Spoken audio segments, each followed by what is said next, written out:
Hey guys, and welcome back to another episode of the Pulse Podcast. I hope you guys have been having an amazing day. If you're new to the podcast, this is a podcast where we answer some of your Christian questions, trying to keep them small, bite-sized, and Christian. I'm joined here with the wonderful Mike. Woo! You know what? You've said it so many times. Keeping your questions Christian. I just find it so funny. No, because we're not going to take the Christian questions and answer them anyhow. We're going to go to the Bible and keep it Christian. Sure. Foundations. I like it. It's just the way you said it. You should get it on a t-shirt or something. I probably will get a title. No, sorry. No, we're not doing that.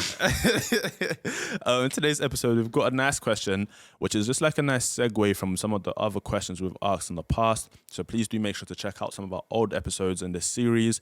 And the question is rededicating your life to Christ even a sin? And is there anything wrong with acknowledging that you need like a refresh with your walk with Jesus? Yeah, this is a really good question because I think I grew up kind of confused about this. Same. You know, especially when they would be like, the pastor would be like, so if you want to receive Jesus after preaching like a really heavy sermon message, where you're reading your feelings about your life, and they'll be like, so if you want to give your life, and it'll be like, but also rededicate. So I'm like, so, you know, is it the same sort of thing? Because I would go up all the time. You see the same people go up to the altar all the time. Wow. You know, so for those who are wondering, you know, in that church tradition, people would literally walk to the front to basically receive Jesus again, or the Spirit. I don't know. It wasn't really defined what was going on, and so it caused me confusion because the Bible's very clear. You can only be saved once. You can't be saved and resaved. You know, you can't be born again, or born again. Like, you know, you're either born again or you're not. And so these are identity markers, not things you can kind of re-up, so to speak, or refresh. Yeah. But I do think rededicating your life as a Christian, if you mean sort of a Christian has made a decision to follow Jesus, maybe some of the practices, some of their life, if you like, gets on top of them. And so they're starting to do things that isn't or aren't consistent with the faith they profess to have, them sort of deciding, I actually need to turn back to Christ and turn away from my wicked ways. Well, that's clearly biblical. In fact, in Galatians 6:1, I haven't got it up now, but if I just get it up really quickly, there we are. It says, brothers and sisters, if anyone is caught in transgression means sin. It's gone. And just like that, the devil's trying to, here we are. You who are spiritual should restore them in the spirit of gentleness. Keep watch over yourself as well, lest you be tempted.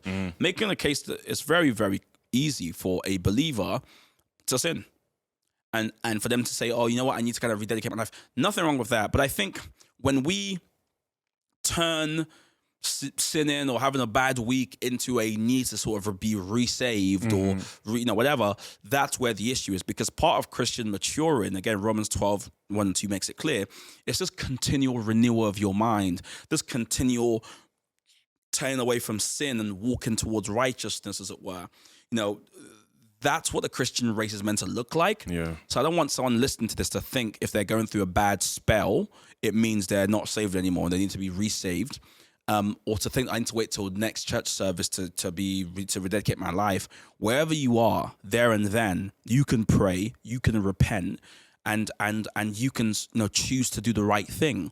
You're only a few good decisions away from being on the right track again, and so we shouldn't wait for these kind of like outer body or special services to kind of rededicate our life. We can do it right where we are, and struggles and temptations. That's kind of part of the Christian walk. No one should be shocked by that.